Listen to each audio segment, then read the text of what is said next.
Hey, what's up, YouTube? Welcome to Play It Painted Live. Hope you guys are having a good Wednesday evening.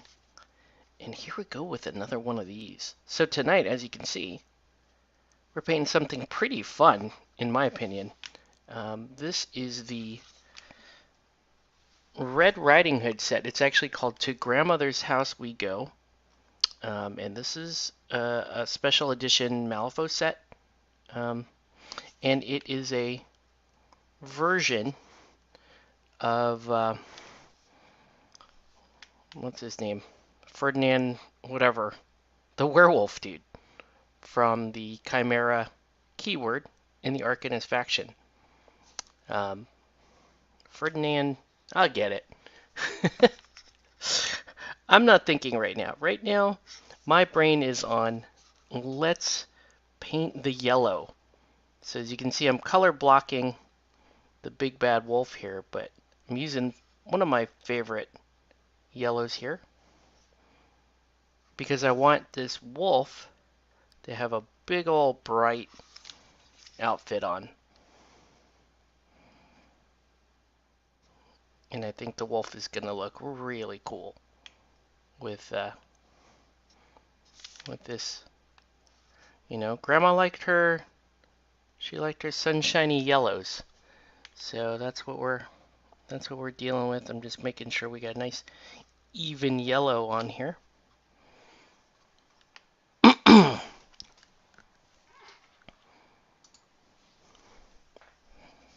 So we're going to be painting this tonight and fielding any questions, comments, threats you might have. Hopefully people want to talk a little bit about Malifaux, because that's been my kick lately ever since got back from LVO. Enjoyed our time there. I know I don't think I've done a post LVO stream, but here we are, folks, painting some Malifaux. And going into LVO, you know, Malifaux was actually the event I was sort of, let's say, not as excited about versus BMG, versus a Batman miniature game. And don't get me wrong, I still love the Batman miniature game, still one of my favorite games of all time. But really kind of picked up the Malifaux bug from LVO, and have been playing it since we got back. So yeah, I hope we can continue playing it, and I hope you guys have been enjoying some of the videos I've been putting out recently on Malifaux. Actually, I'm working on another one. It's going to be another abbreviated battle report for a game that I played recently. And yeah, you know, as we rediscover Malifaux, I'm excited to have you guys with me. And as you can tell, this is just something so much fun to paint. Malifaux is so much fun to paint.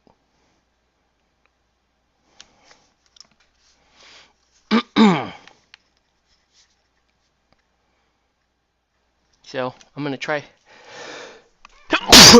not to sneeze into the mic, and I'm sorry I did that. For anybody wearing headphones when they watch this on the replay, apologies. Apologies. I have to sneeze again. Hold on. Hold on. I'm going to try to mute my mic here while I sneeze.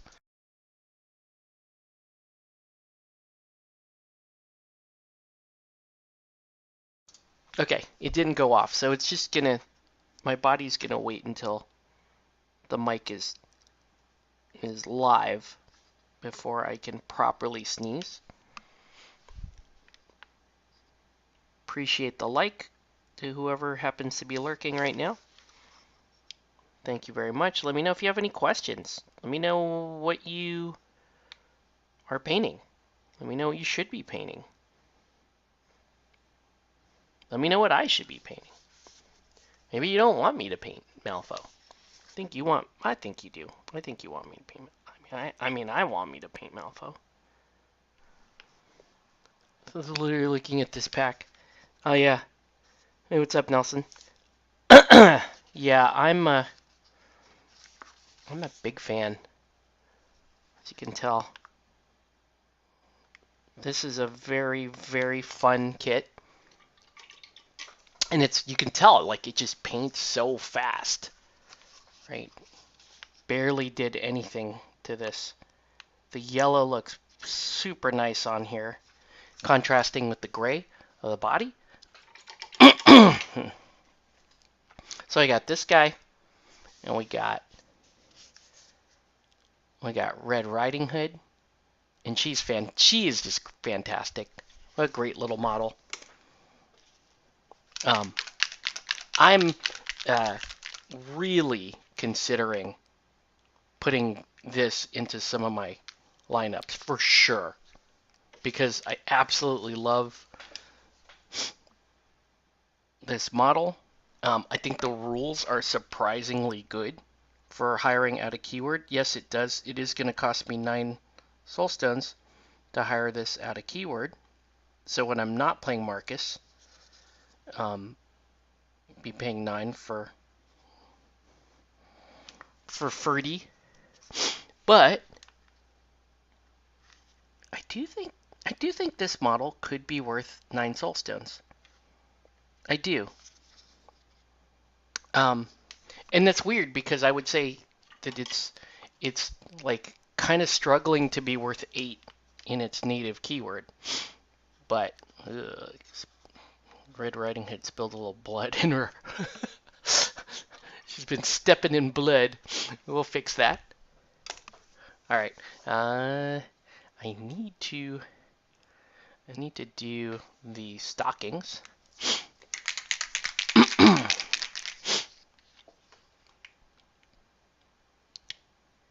But yeah,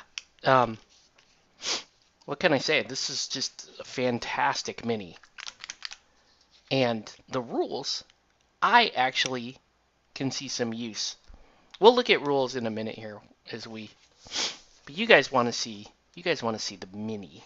You guys want to see it painted. That's what you tune in for. You don't tune in for me to theory craft Malifaux. I mean, you kind of do, but I don't think that's the main reason. I think you tune in. Maybe you do, and you're like, oh, I can't wait to hear whatever bull crap he comes up with. Because I am no expert at Malifaux. I'm not. I'm no expert at Malifaux. I'm just a guy that likes to talk about it. And I have very uninformed opinions about Malifaux. But they're opinions nonetheless. All right. Let's keep it rocking. Okay, well, what? The expression on the wolf is just amazing. It's just amazing. Like, why would I not want to field this? This is super cool. Oh, Nelson, while you're here, I want to show you something cool. I'll show you something cool. Let me just get these teeth in.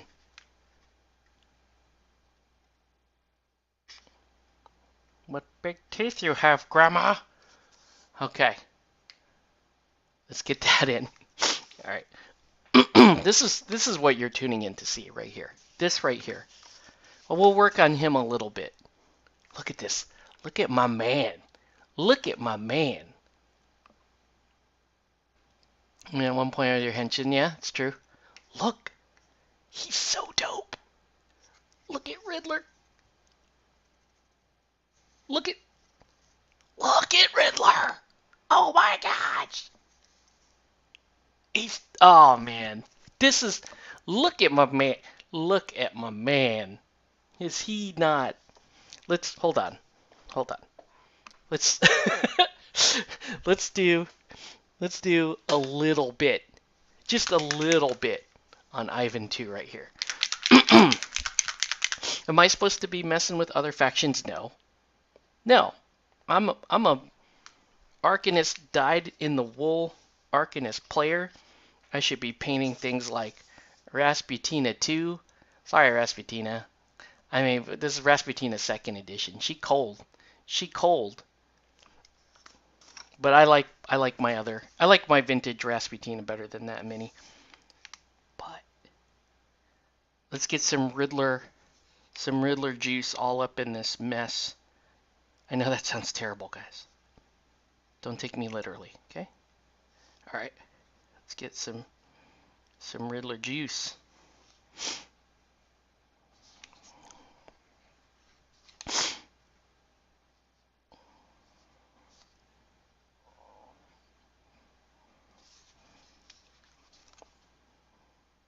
This reminds me of like Riddler's, you know those like night models, those promos where they has all the TV screens and stuff. For some reason, this reminds me of that. And I know it's a totally different thing, but it's super cool.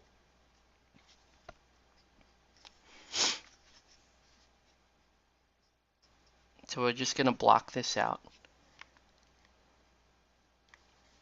And yeah, I have this guy too, Jin Bakara. I'm not that big on this dude, so he'll get painted when he gets painted. I did build the 3 models that you left, and I have the other models. It looks like, did you just reprime the Ivan crew? It looks like you did. So I can just, slap a fresh coat on them.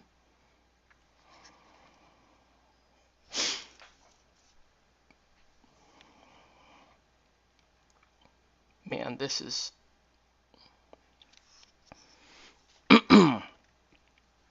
Yeah. Ivan, as much as... I wish Ivan was an Arcanist. He is the most Arcanist of the Explorers. We know that that's true. He hangs out with mostly Arcanists. He's dating Mayfang.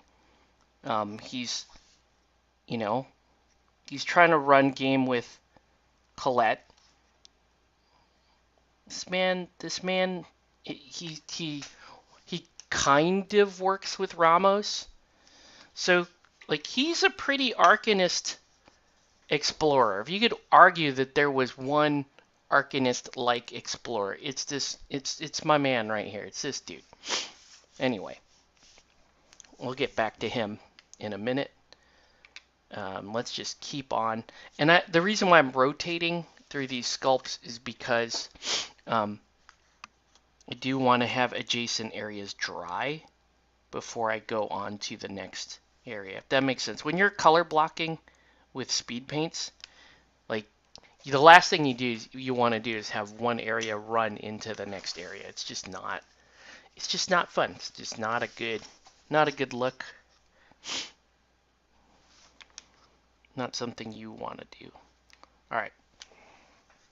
It's looking pretty good. Let's I want to dot his eyes. We'll do that with a white. I like to dot the eye, even though he'll have red eyes.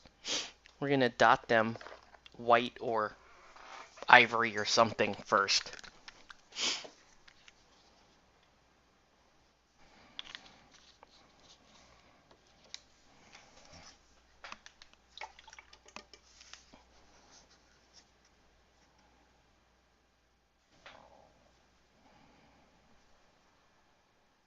All right. So let's go ahead and just gonna give him a little tiny little dot. A tiny little dot right there. Bink, right there. Okay. That'll make it easier when the red comes in. I can dot these eyes red, and then you can actually see them.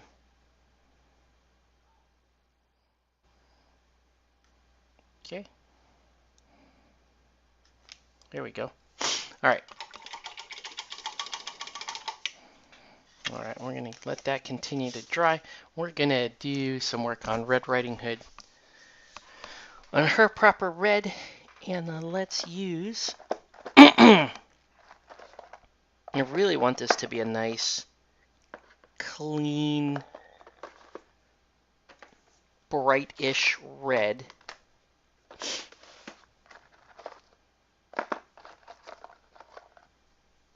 So we're going to go with like a deep red. Kind of nice.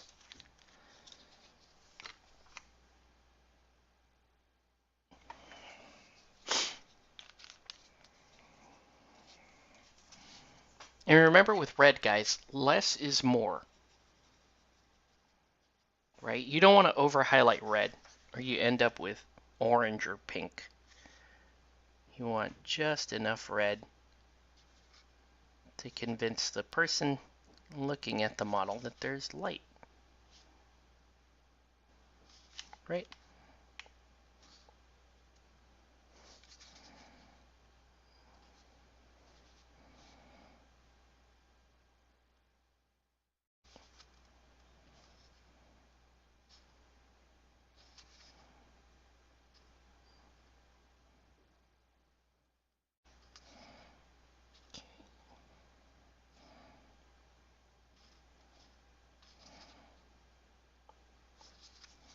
And there's like not much.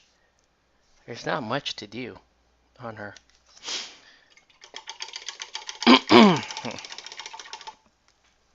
Okay. Let's take that same red. Let's hit that.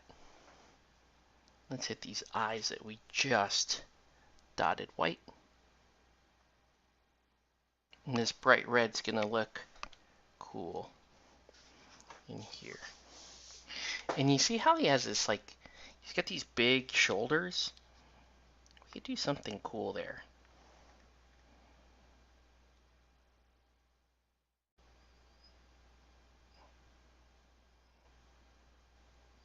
Okay, so we're gonna give him red eyes. There we go.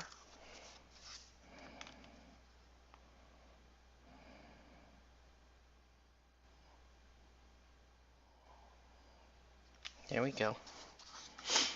Alright. I do want to do a little freehand on his cool dress. Alright? Some of you already know what I'm gonna do. Some of you have watched me paint enough to know what I'm about to do. Okay? For those of you who know what I'm about to do right here, get your drinks ready, make your bets, do what you gotta do. But yeah, we are doing what you think we're doing. Okay? The yellow is yeah, this yellow is so good. You know I love yellow. You know I love yellow uh, designs. You know it. Like,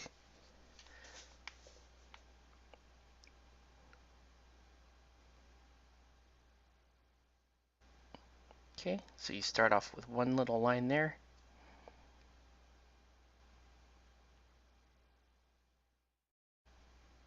This is very hard to do on camera, but worth it.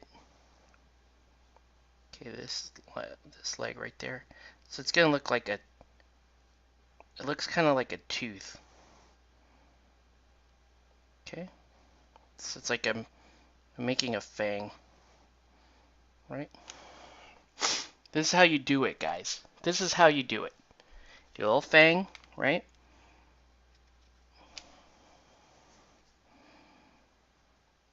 And get yourself a nice sharp point like that.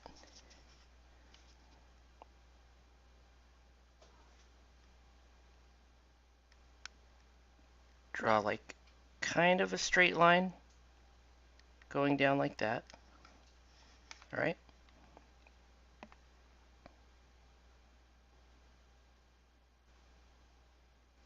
And then just do another fang slightly offset. Okay, just slightly offset. And if you screw up, it's okay. You can always fix it. But if you practice enough, doing this enough, all right, like maybe you've painted this on all your cool minis.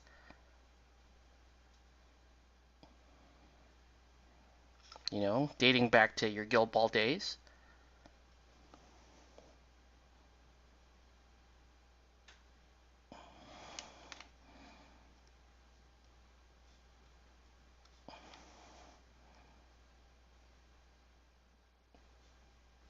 There you go. To the surprise of no one,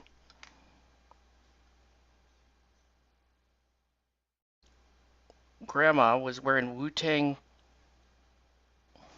Wu-Tang dress when the big bad wolf came for her. Okay?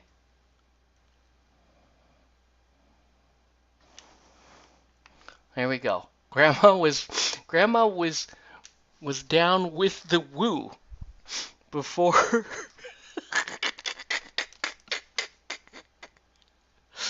Oh, that's so good. That's so good.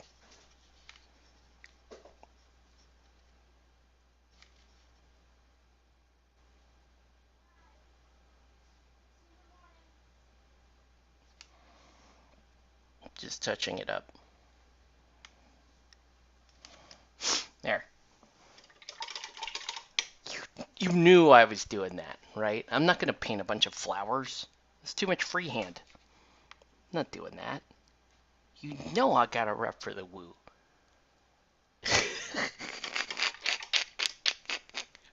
Alright. I mean, it's pretty good, right? It's pretty good. Alright.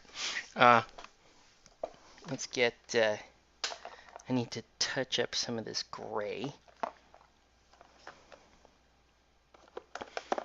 Find the right gray that I want here.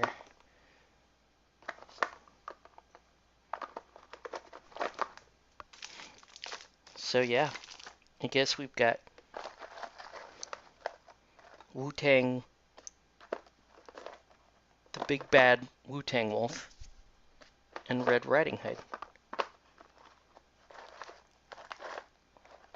I just need, don't I have that? Thought I had a really nice gray that worked. I mean, this is not bad, this English.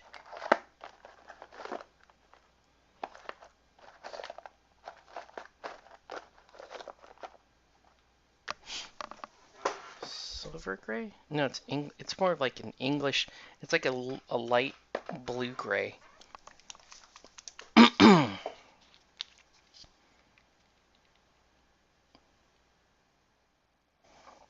Alright, so now I don't need that.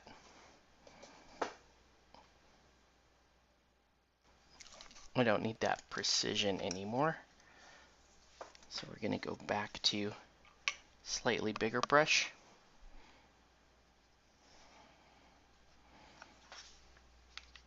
Because the yellow, you can see the yellow did bleed right there. Right, so I don't want that to mess up your perception of the big bad wolf. But we'll kind of use it to block out most of the fur.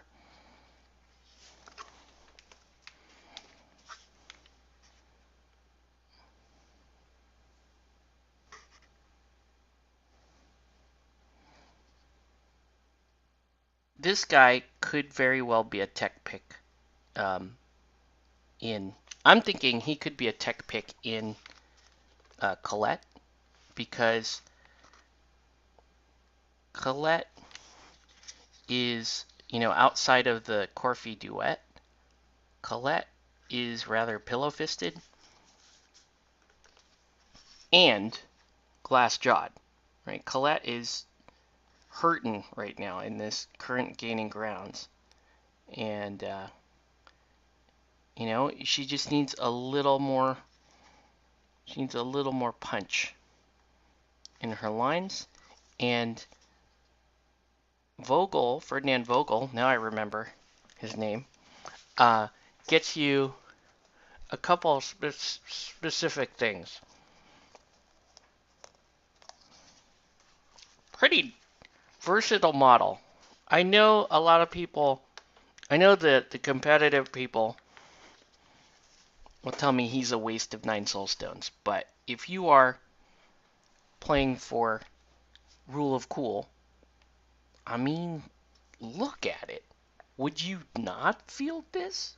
I would field this. Um, and in Marcus, yeah, he's fine in Marcus. I think most people agree he's pretty decent in Marcus. He has synergy with the Chimera keyword and beasts and that kind of thing. But I still think he has some off, out of keyword play. And I like some of the out of keyword like picks that I've been playing in Colette. You guys know that. Well, a lot of people like to take silent ones because silent ones give you a ranged heal. That's super nice, right? Obviously, you want to consider that, especially with the crew as fragile as Colette. She can also use soul stones. And when you have Colette 2, the prince a lot of soul stones, that's actually kind of nice, isn't it? All right. So, and okay, so I don't want the hair to be black, but I want it to be darker than that English gray. So I'm going to pick another gray. I'll pick, maybe basalt gray. Basalt gray would be good. Dark gray. Dark gray is actually quite nice. Let's do a little dark gray.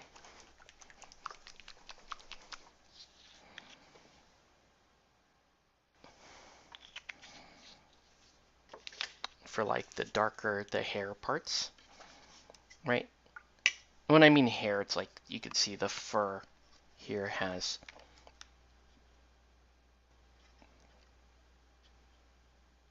that makes sense. They're like distinct haircut portions of the fur, like right there.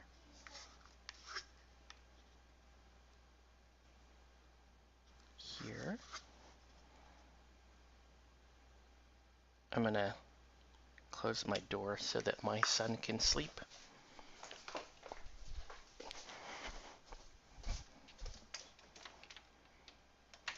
I know he's probably trying to fall asleep, and we're not going to be up all that late, folks. We're just going to paint a little bit of this stuff. I don't know what we'll actually be able to finish tonight. But I do want to get this guy pretty well underway.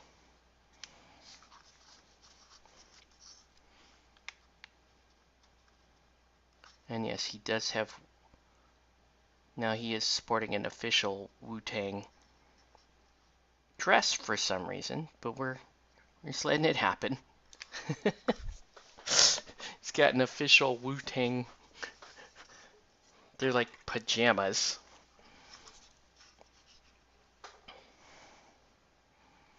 I guess he is wearing like a shirt underneath this, so.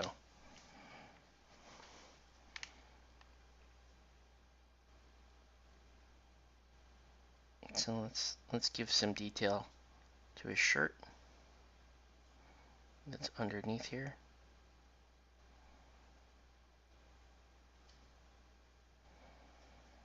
Okay, and then you also have some yellow here I want to hit. Okay, all right, looking pretty good. Okay, so now actually want to, let's step up this gray. Let's cut it with a little bit of white. Make a lighter gray. Right, because now I want to start picking out some highlights here.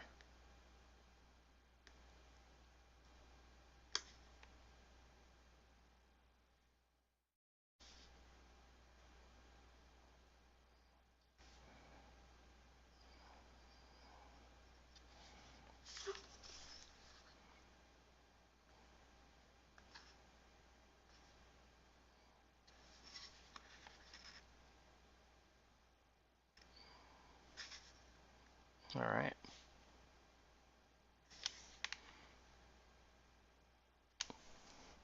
So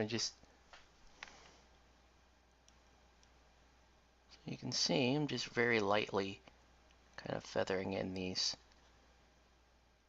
highlights. I don't need them to be terribly drastic given this is supposed to be a very furry creature, but I do want you to be able to pick up the light spots with my highlighting here, right?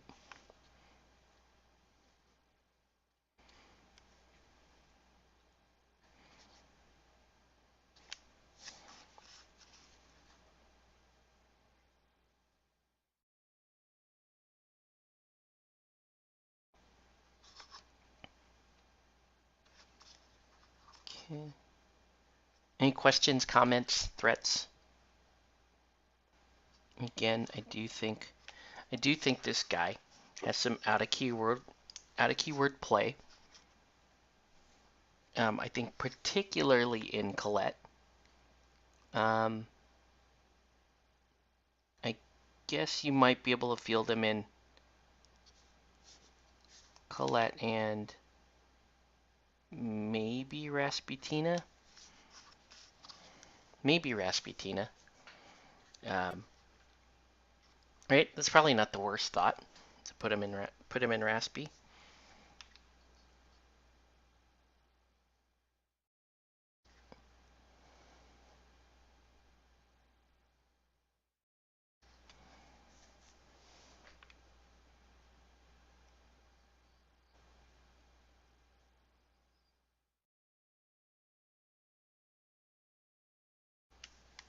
There you go.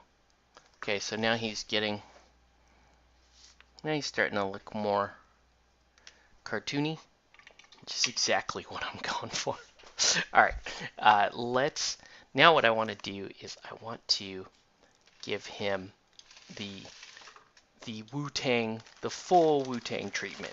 Okay, so I color blocked with that fantastic yellow, but there's another part to this which is one of my favorite things to do, which is get some blazing ink from P3. It's one of my favorite things. We're gonna cut it with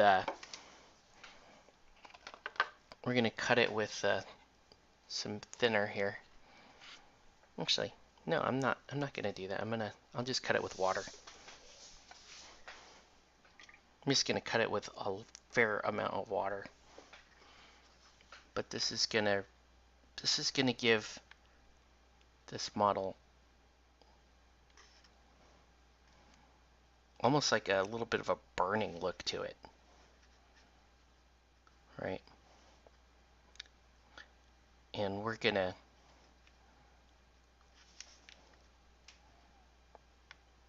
you have to be pretty deliberate with this ink, right? Because you don't want it to settle, but you do want its presence. Okay. So you can see when this is coming in like that, how nice that looks, right? It's just, maybe you're not picking it up on camera, but I'm gonna spread. So what I do is thin the ink with water, and then I push it absolutely as far as I can go, right? And what it's gonna do is that ensures that it doesn't overpower the application. Like it doesn't overpower the yellow, but it gives it that that burning, almost that like burning rune appearance to it. And that's what we want. We want it to look like it's a real blazing yellow going down. And, you know, in other models, you contrast this with the black, and it just looks fantastic.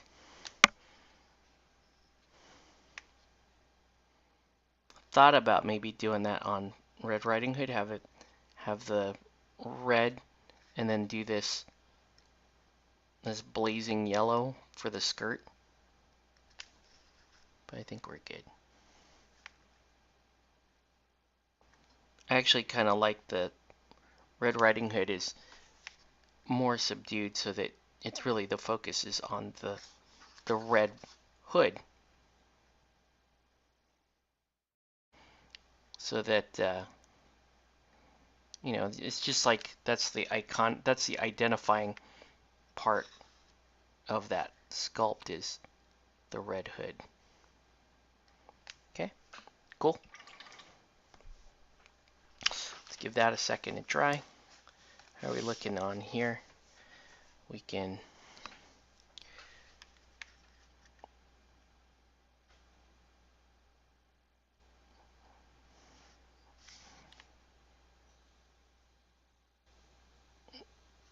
paint some of the grays here. Maybe I give this her little blouse here. Maybe her little blouse is yellow. That might be kind of cool. Just so she has a little bit of hint of the beast within.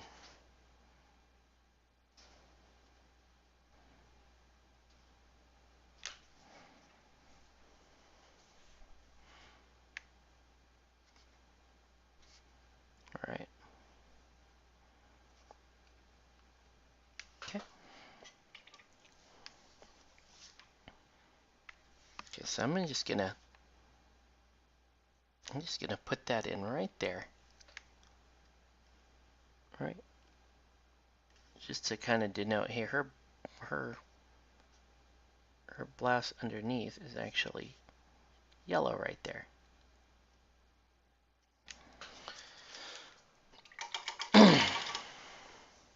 Okay. And now, finally, I want to give just a little highlight around the very front of the hood. And this is going to sound crazy, but I use this luminous orange to do this.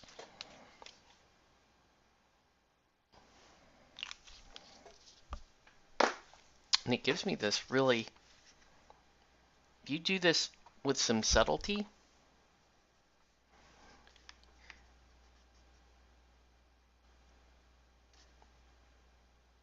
you get just the warmest line highlight.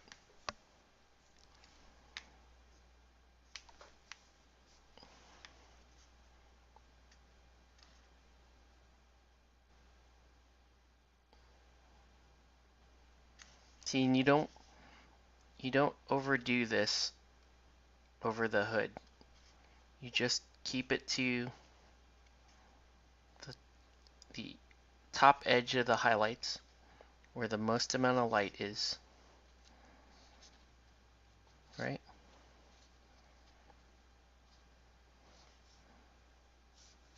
And it looks good. Okay. Right.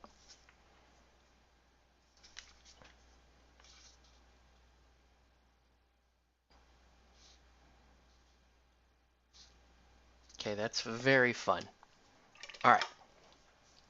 Let's do some basing right now. We're just going to hit these textures. This is really more Marcus Crusoe.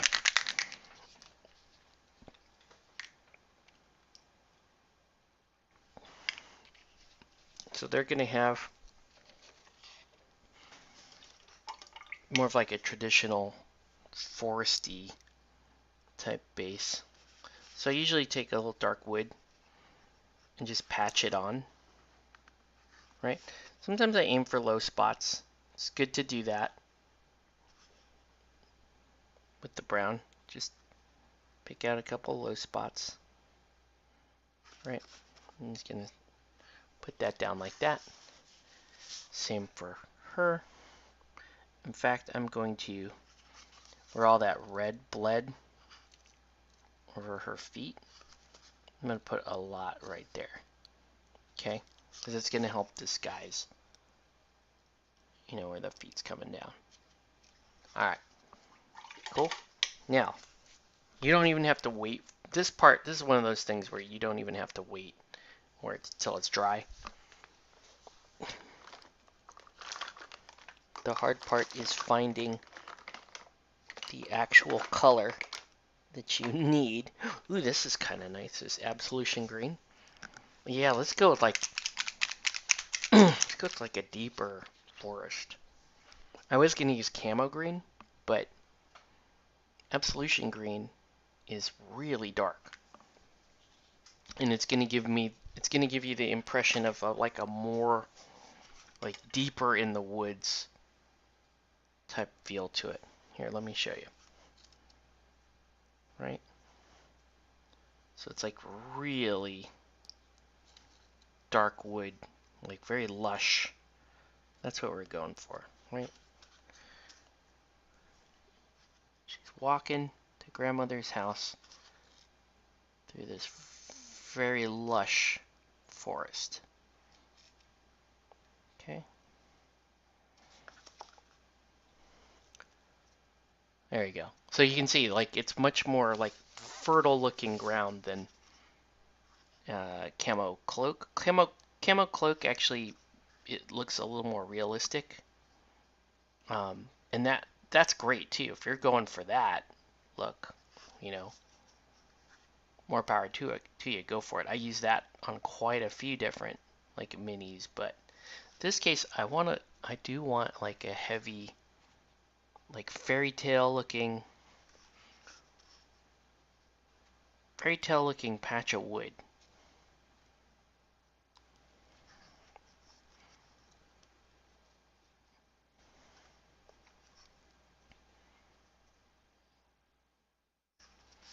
Okay, I'm gonna let that dry. Ink is still drying, so we're not going to touch the ink yet, but looks like does look like we can very carefully remove some of the pooling ink. Right, you don't want to have too much of this pooling ink.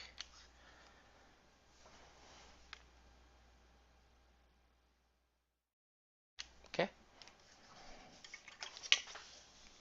Alright, while we're waiting on that, let's yeah,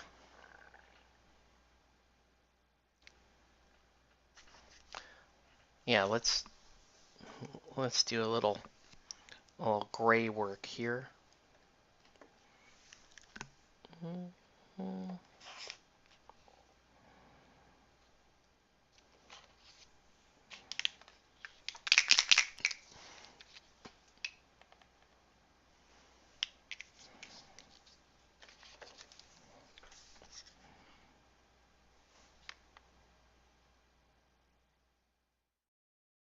So we're going to get this with some runic gray up here.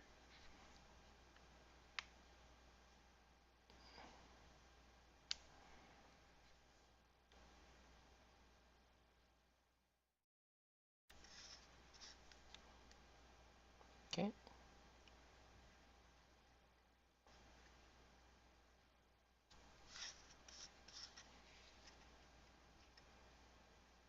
Get the back side of this weird thing.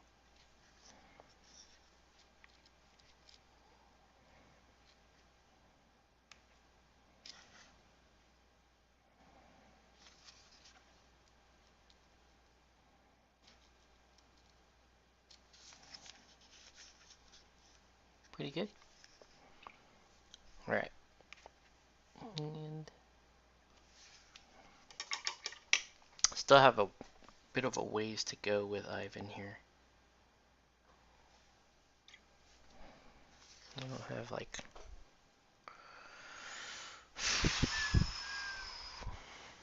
I need like grim black. Okay, it doesn't even have to be grim black. We can use this for now. We just need to undercoat his.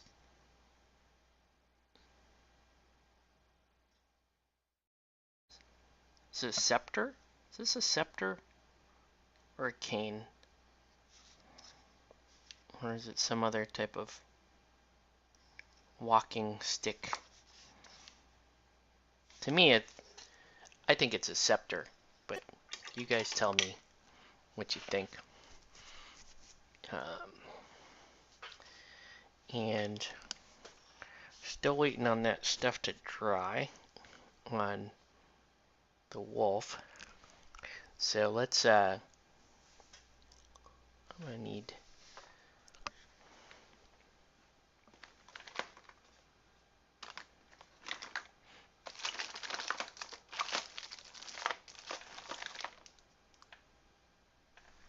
some purple alchemy.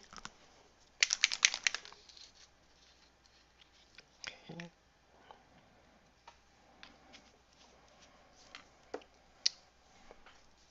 Actually, I don't want that yet. I want to highlight this blue. Huh. No, let's do purple alchemy right now. Okay. Since these are kind of translucent, right? I hit that with a little purple alchemy, right? Kind of like the box art, where there's kind of a mix of like this eldritch blue and a little bit of this purple going into whatever it is he's making.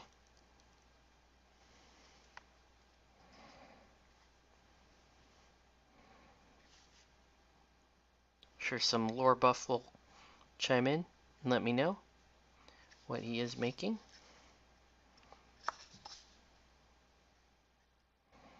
But as you can see, I'm just kind of patching it in different spots.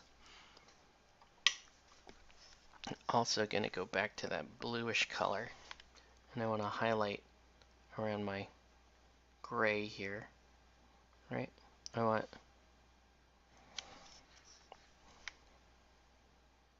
some of the gray here to show up here.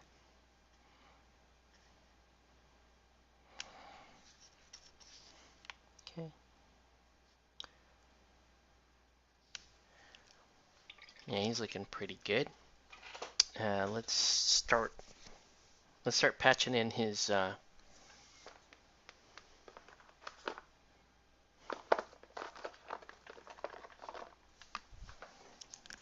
cobblestone. So I kind of use a very similar formula for all this. You just take like a beige, like a vampiric flesh, I think that's what this is. And you start randomly putting some dots down. As long as they're not adjacent, you're good. I mean, even if a couple are adjacent, it's not the end of the world.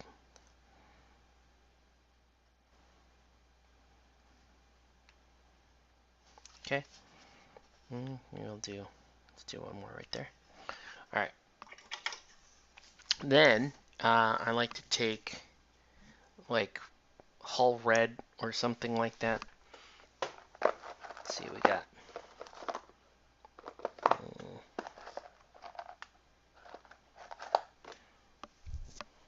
Hull red or rust would be good.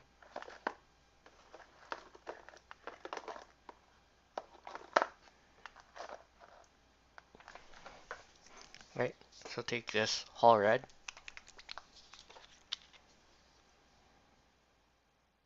Put that in.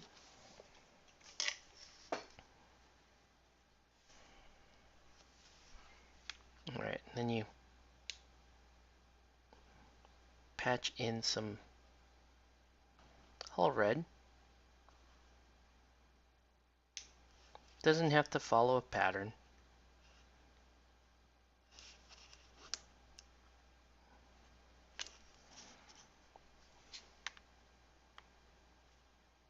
But just make sure you're like not neglecting like entire zones of the model and you're fine.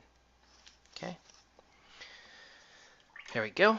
All right, now I think we're finally ready to come in here. And this is where you got to be careful. You don't want things to look too flat.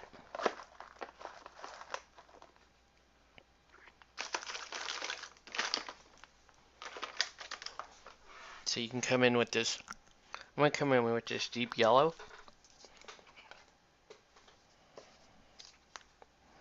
And I'm going to use, I actually am going to use acrylic thinner for this because I want it to flow and uh, not look super rough or patchy.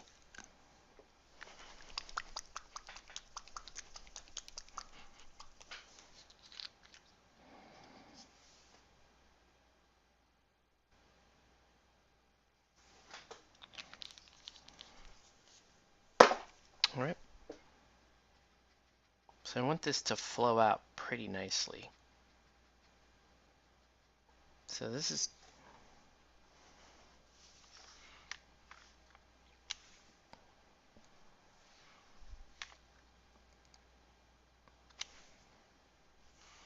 you can see it's pretty bright. And what you're trying to do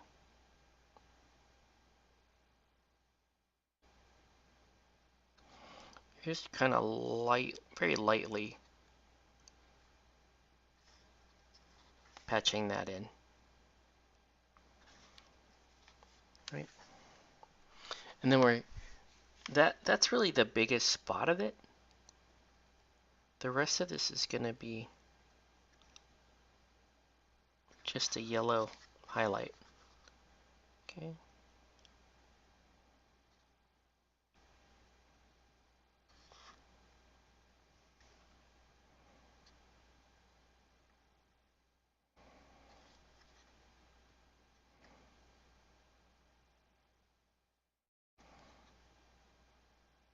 And what this is going to help do is it's going to help remove some of those areas where the ink may have puddled unintentionally. So let it get around, right? Just be gentle as you're feathering it in, right? You don't want this to look like super dry and hairy. That sounded horrible the way I described that, but yes, you don't want it to look like super scratchy with brush lines and that kind of thing. So you want to go in, kind of just tease the color in.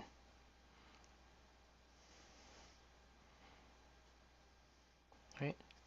And you're still getting that nice blaze effect underneath. That's the nice thing about the ink. Heads up, Chris.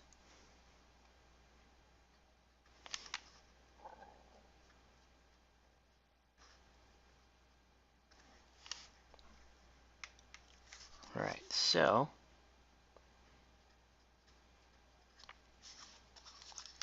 yeah,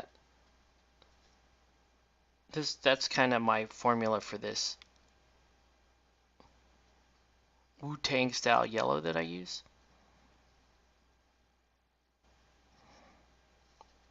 It's just a nice effect. It looks even better when you accent it with black, but this is basically like just an all yellow dress.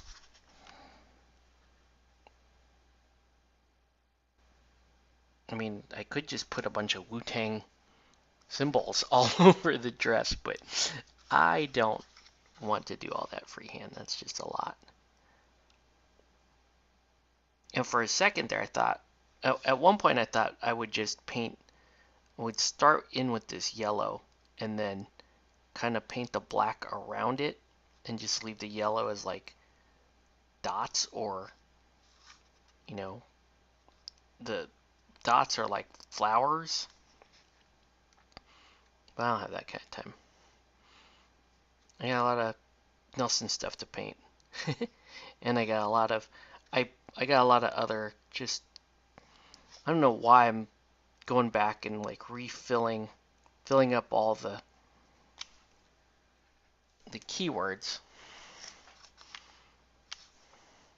But this is just a cool like the whole intent here was just to have a really cool mini.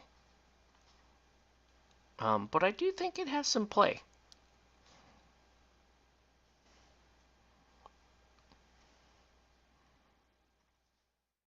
All right, pretty good.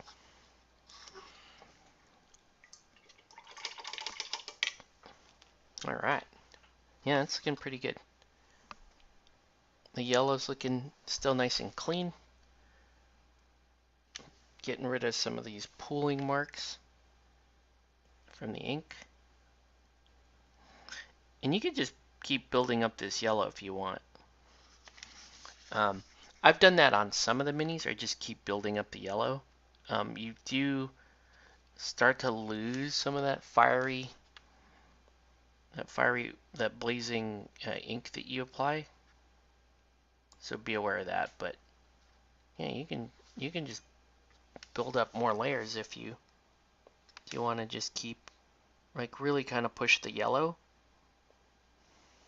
You can do that. Right? It's not very hard.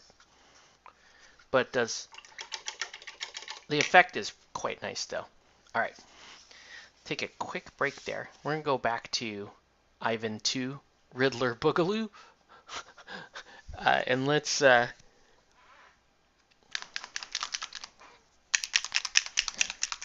going to hit this with some Gravelord Gray. This is like the final step in the cobblestone.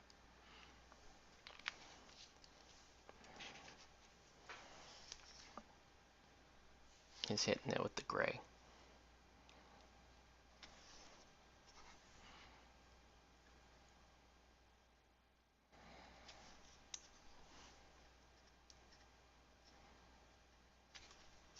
You can see the gray darkens everything, blends those three colors together, and you end up with a nice, more like flagstone, I guess. But it looks great. Looks very good. Okay.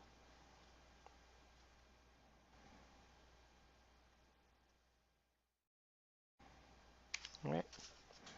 So we're just gonna finish this guy up pretty quickly. I'm gonna need a little bit of brash.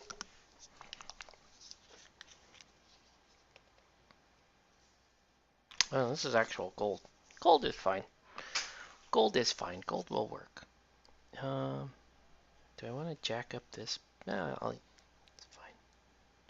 I don't like to use my nice brushes with true metallics because sometimes the metallic flakes will start to rip apart your bristles. So I don't like to do this too often. I usually have a designated like metallics brush that I use. This looks good though. Looks quite good. Morning. How's it going, Shadowcat? Alright, back to Riding Hood. So we are looking pretty good. Like we're looking quite good. Let's go back to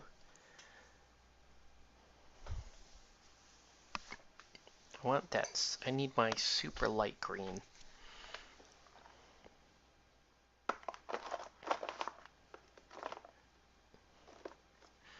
And if I can't use my super light green, oh wait, use this fluorescent green. This will work.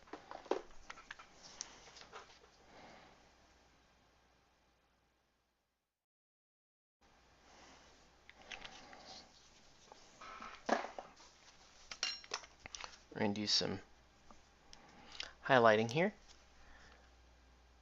So this is just a really quick overbrush, right? Just get the Make the grass look a little brighter. I know it looks pretty bright going down. Don't worry, it calms down.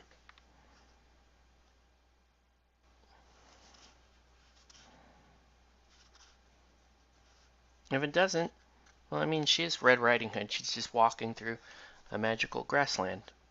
But you can already see it's starting to calm down already.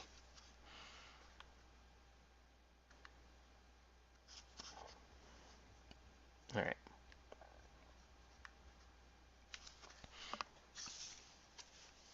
And then let's get Big Bad Wolfie. Let's get his base.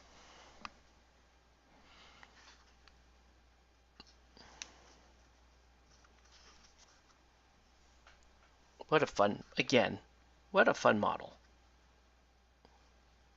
I am gonna definitely come up with some excuses to field it. And I've been saying that about a bunch of my Malifaux models, but I might actually be able to do that with this one. Lord Galenholt, the Nightmare Hoffman, I like a lot, but I don't know that I'm ready to just like jump into that keyword immediately. Because I'm like suffering from like ADHD, really liking a bunch of these keywords at the same time. Let's see if I have something pretty to put on these bases. Flower wise, I have some yellow flowers. I just knocked over 8 million things. That was fun.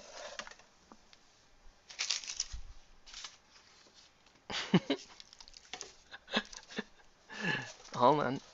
The good news is no paint spilled. That's good. I just knocked over about 5 different bottles of various things, including some water and some thinner. So if some paint did fall or spill, hopefully the water or the thinner would also spill. Please tell me I have something fun to put down here. I don't want to not put anything fun down. Anything fun to put down? Oh, that's fun. Okay. Let's put those down. Those are pretty. Let's put those down. Alright. So let's do a little bit of bait, a little bit of glue.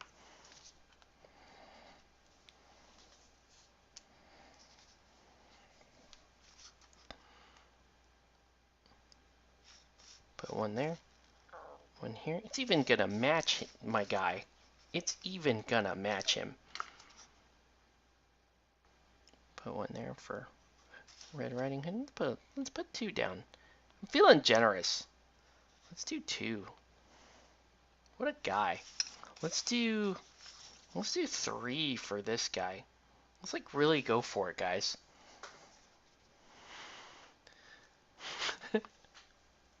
For me, that's Bubbles' job of knocking things to bed. Is Bubbles a chimp? Like, is Bubbles, you know, I think of Michael Jackson's chimp every time I hear the name Bubbles. Alright. Now let's put some of this pretty, pretty flowers down. Ah! And we want to spread them out.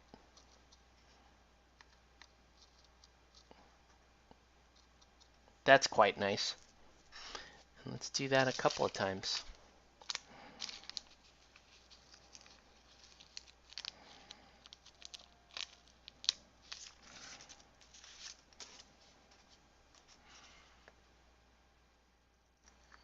Whoa.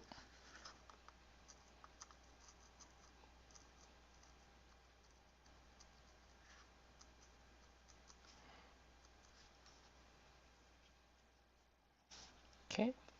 And let's do so let's do some flowers like that. And I'll do maybe some summer grass or something. Maybe like this style grass. Actually, I don't like this style grass. Where's my other? Oh, there it is. Okay. She's a cat. She's been bringing in leaves. Those are gifts for you. I mean, they're in cat world. Those are kind of like not as nice gifts as, say, a dead animal. You know, and I'm sure this you've already had your cat bring you a dead bird or a mouse or a lizard.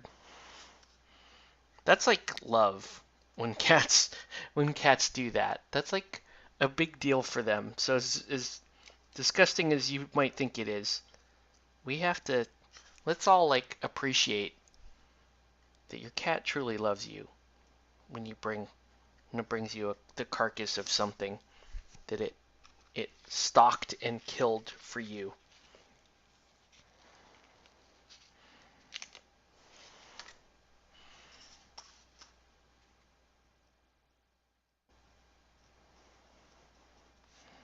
There you go. It's fun. And then let's do like a big old one. A big old hunk of grass for back here. Whoa. Right?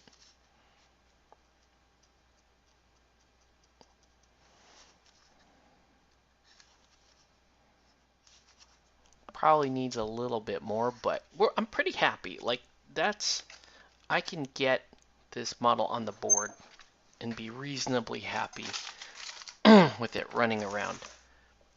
All right. Last thing we got to do here is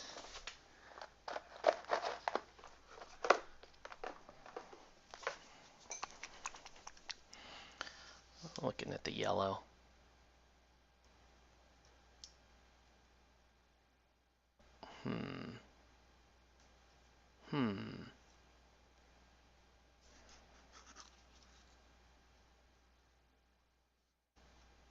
I don't know, it's pretty good. Let's leave it. Oh, hey, what's up? Mr. Dread, how you been, man? Good to see you.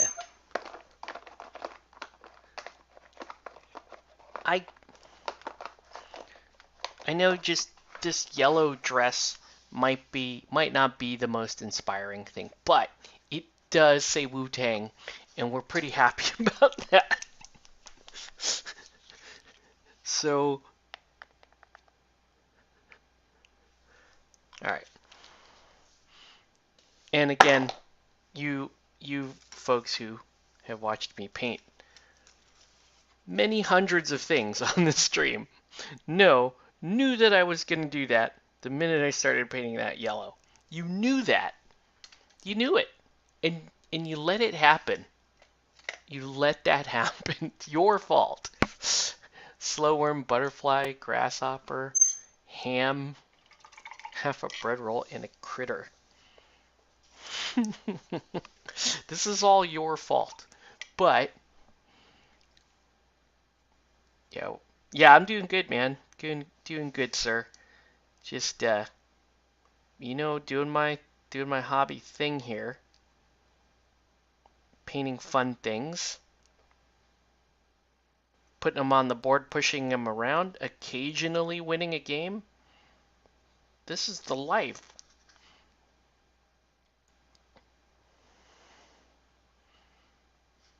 But yeah, no, we are. I'm back in with this game. I really am. It's 50 soul stones. I will tell you, I still don't like the size of game. I don't like that they scaled up the game. I don't like that, the quote unquote the new way of playing Malifaux is about, you know, bigger game, lots of interactions, yada yada yada. I mean, I love my share of a complicated crew. I do. I just feel like we're maybe a step or two too far in that direction, and it's why I like the more abbreviated game modes of this game. But I will play some 50 Soulstones, and I'm sure in time, as I get more and more experienced, I mean, I'm fine playing. Actually, let me take that back. I'm fine playing 50 Soulstones today. I really am. I have no issues with it. I do still feel like it's too much game. I feel like it's too many, just a few too many things running around, if that makes sense. Check out the Riddler. All right, he's not the Riddler, but he's cosplaying Riddler. Ivan 2, Electric Boogaloo.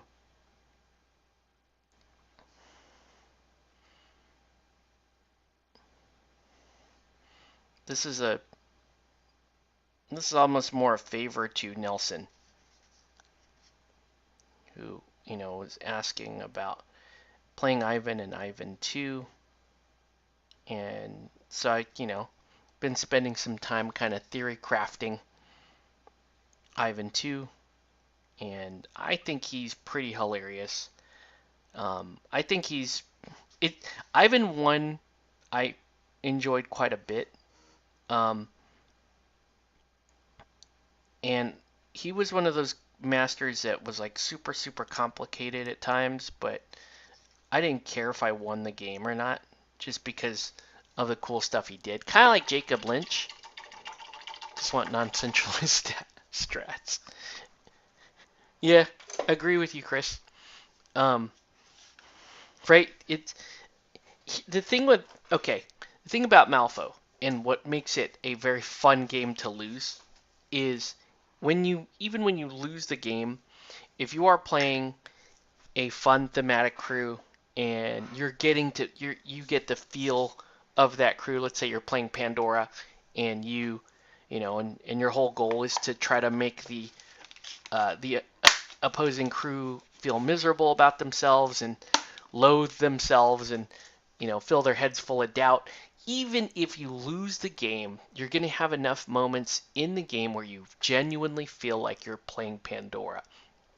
So, so my whole thing is if you have thematic attachment to your crew and the mechanics reflect your thematic attachment, then you're not going to you won't be like horribly bent out of shape over the result of the game, right? You got to go to the costume party, you got to put your costume on, you got to play the role you wanted to play, and win or lose, that was the fun part. Okay, that's what I'm saying. It's part of the reason why I find some of the new design space a little frustrating. Okay, and it's what I'll tell you. I am going to complain about Damien, who was the witness keyword. He's I bought that crew. I painted it all up. I think I streamed some of that here. At the very least, you guys can see it on my social media. Damien, I even forget his name now. It's like Damien Dark Guy or whatever. I don't remember his name, but he had the premise was really cool in Malifaux, right? Damien was this guy that he was like a rogue mage. He was like searching for kind of forbidden arcane knowledge, and he got caught by the witch hunters. They were in the process of trying to turn him into a witchling stalker, and this is from first edition fluff. So anytime there's a first edition call out, like that's kind of cool that they took a character from first edition.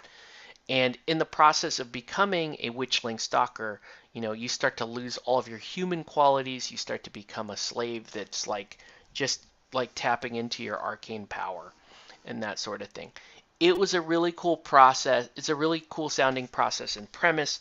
And what happens in Damien's case is he actually ends up being like overcoming this process, being too powerful to be turned into a stalker, and he ends up breaking free. Um, and his witchling handler ends up like following him, and and now he's like on this crusade to try to save the other mages, blah blah blah. Really cool, right?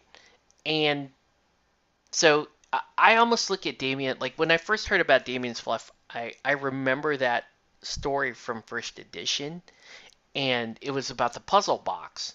And obviously, you make those references to Hellraiser because you hear about the puzzle box, you hear about this guy, and it is just like it's like the story of Pinhead. For you Hellraiser fans, Pinhead he was on a quest for knowledge, and he encountered the puzzle box and unlocked its secrets and blah blah blah blah blah. And he ends up becoming the Lord of the Cenobites. Um, and so this whole idea of Damien kind of being the Malifaux version of that, super cool, right? He has a puzzle box on in game. He has his witchling handler in game. He has another character who is a living soulstone. Like that's all cool. And you put it on the board though, and it's really just a collection of really good efficient rules, like a size 14 control hand, because that's super good. The ability to, you know, to uh, to curate your deck the way you want during the game. You force these crazy actions with built-in moves and built-in heals and built-in positives, and it, and like all that stuff is good, and it's just good, right?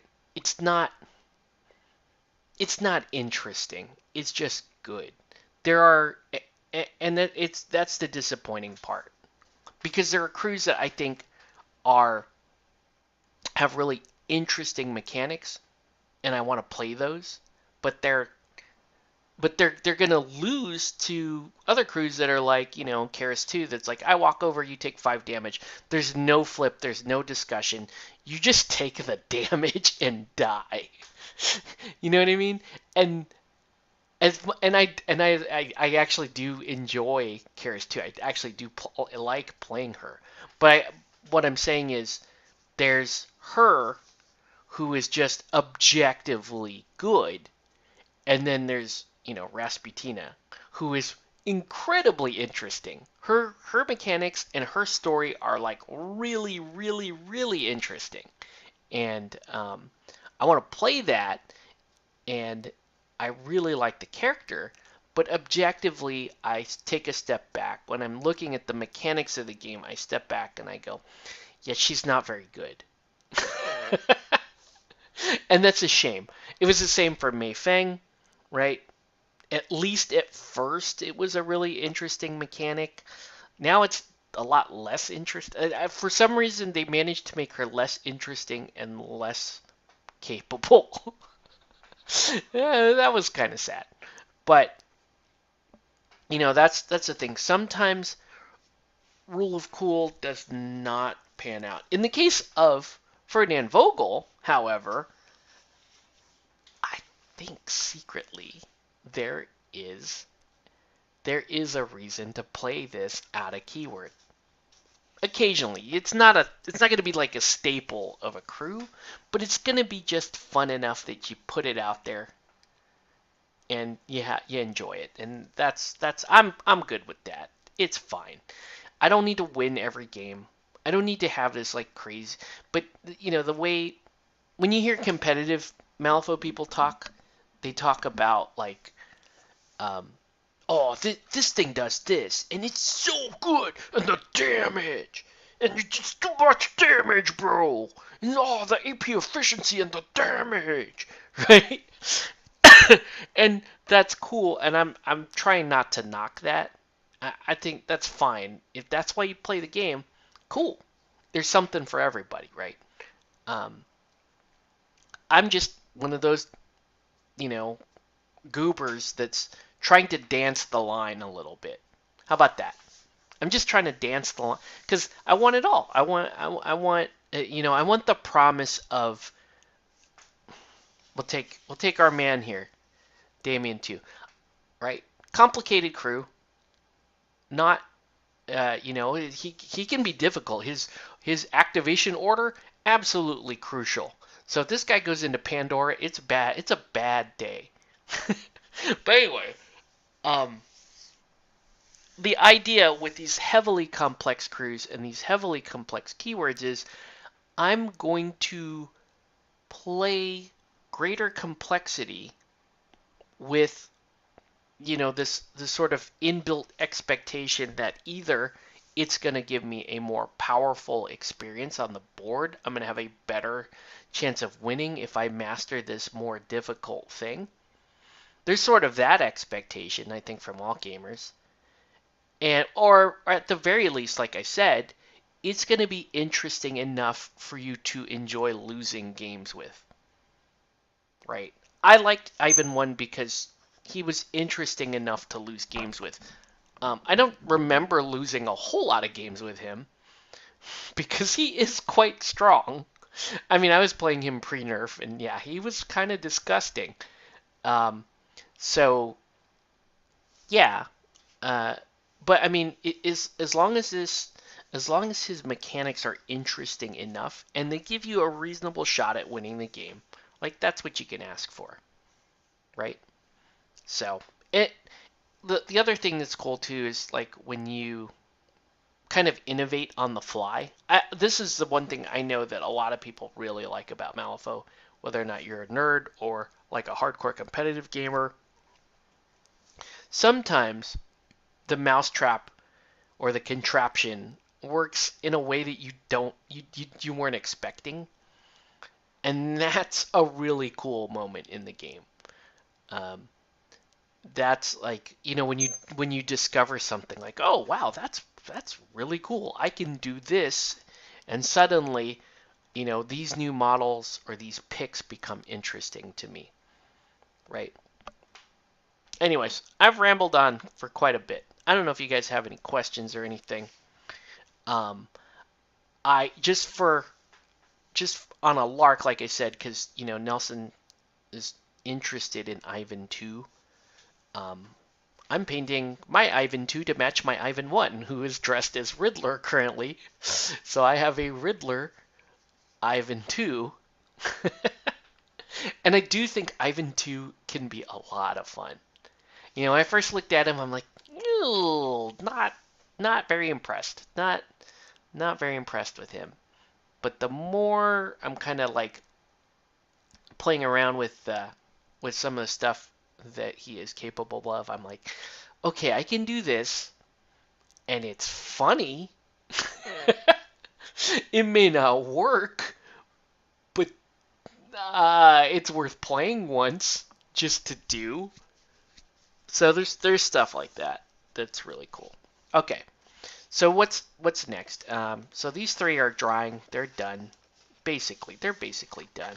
I didn't really work on Jin. He's basically Prince. He's Japanese Prince, right? He's Japanese Prince. I don't think he's very good in Explorers. I think he's better in Last Blossom, but I'm not. I don't play Last Blossom, so what do I know? Um, this Rasputina is not a priority at all, but I don't know. She's cold. It's funny to me. I don't know. She's gonna. I'll paint her. I'll kind of paint her like coincidentally with the rest of this stuff. Here's some of the stuff that Nelson has me painting currently. You guys may have remembered that I've already painted one of these. This is the Alt Hungering Darkness. Very cool mini. Very cool mini. I just temporarily stuck him on this base. I'm pretty sure Nelson will just pop him off and put him on whatever cool base he wants. This is just for painting. So I got one of those to paint. I got a Ryder Levi. that he wants in like a Joker theme because he's kind of got this like Jokery hairdo. So we'll do that. I'll have he'll be like I guess a Jokery theme, and then I'll just have him on this like ironclad steed. I think Levi's almost like iron and brass, which is pretty cool. So he's on the to-do list. Um,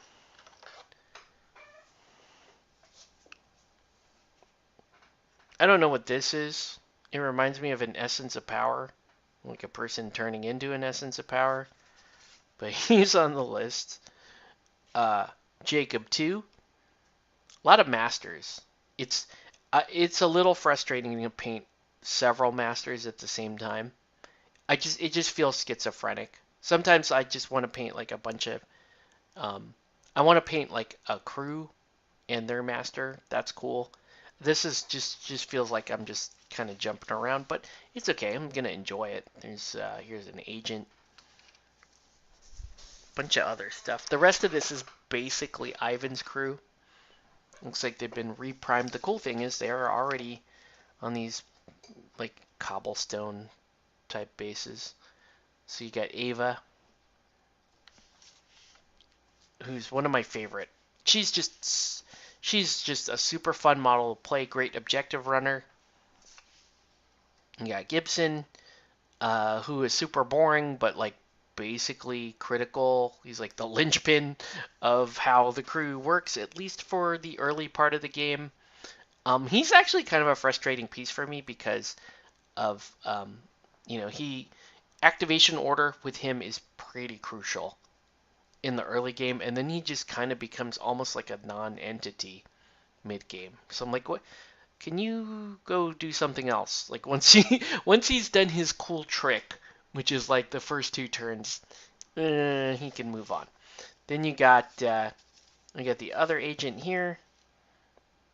The agents are just cool because they wear suits and they're DUA, and I like that a lot.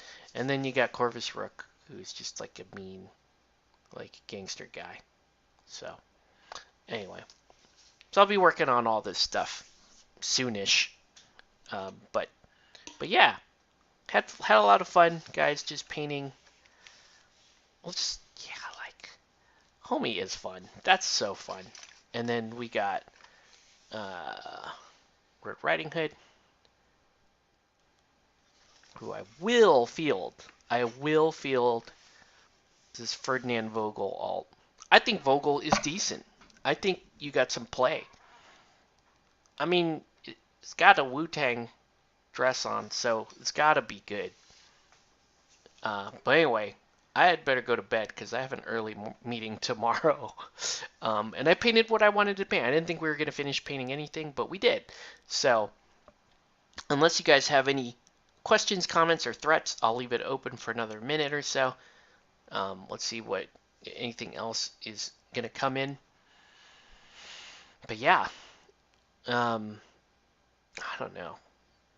I still really like the 35 Soulstones. I feel like it's a good stepping stone to go to 50, but I also just like that format. I just think a 2 AP Master is interesting because at 35 Soulstones, the risk is that your 3 AP Master is just going to walk around and just stomp and dominate everyone in the game.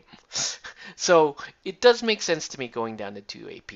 I do understand that you're cutting a third of the Master's sort of ability out, but I think it makes your choice for AP even more crucial.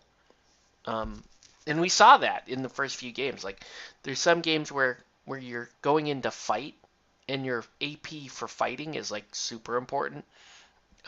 Today was a much more tactical game, so AP used for swinging it was like half of the time a bad decision, where you could actually just try to score your points. And I don't know, I like that better than like having your full contraption all the time. So, anyways, I am gonna leave it there because I've been rambling on and long enough, guys, and appreciate everybody watching. I will put together a abbreviated battle report for the most recent game, and after that, we're just gonna head out. So with that, we're gonna call this stream to a close. Want to thank everybody for watching. Have a good night, everyone. We'll catch you on the next one.